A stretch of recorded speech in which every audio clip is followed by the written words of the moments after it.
How's it going, everyone? So in this video, I'm going to do how to use hand gripper for veins correctly. So before I get started, please subscribe to my channel if you haven't already. I do appreciate the support, helps my channel grow. Please follow me on Instagram, Dylanberg999.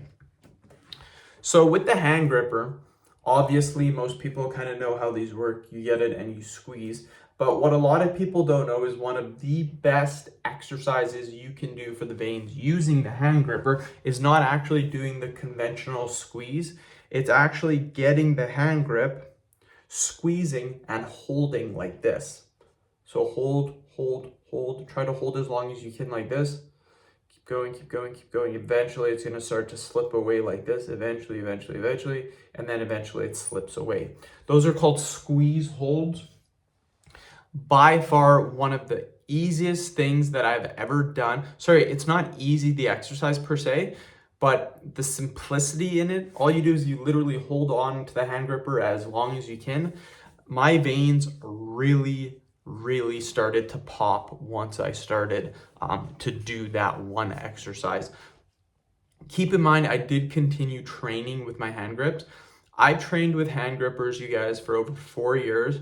I train them every other day, sometimes every single day, depending on what program I am running. And the results have been amazing. Like, if you guys want to see like my whole body covered in veins, you can go on my Instagram, Dylanberg999.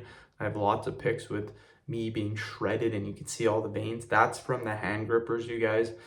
Hand grippers not only will get you super veiny hands, you guys, it's going to allow you to grip more. So if you're having issues in the gym and your hands are always slipping when you're doing exercises, after about like 3 to 4 months of hand grip training, that will no longer be a problem. Like, nothing will ever slip out of your hand.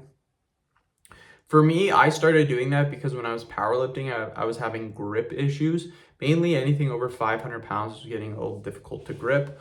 Once I started doing the hand gripper training, within 3 months, I could grip 550, no problem. After a year, I could grip 600. And after 4 years doing rack pulls, I can hold on to 700 pounds for a minute. So my grip is insane. This will also carry over to basically any type of thing you're doing in your real life. If you have to tighten something, a handshake, if you want to arm wrestle people, you're going to be extremely good at all of those. And on top of that, your forearms, your arms, your hands, all of those are going to have some serious veinage. You're going to be able to see some really good veins popping out. So I recommend doing that. It's called the squeeze hold. Again, you get the hand gripper, you hold it as long as you can, and then you let go of it. That's simple. End of video. Thank you so much for watching.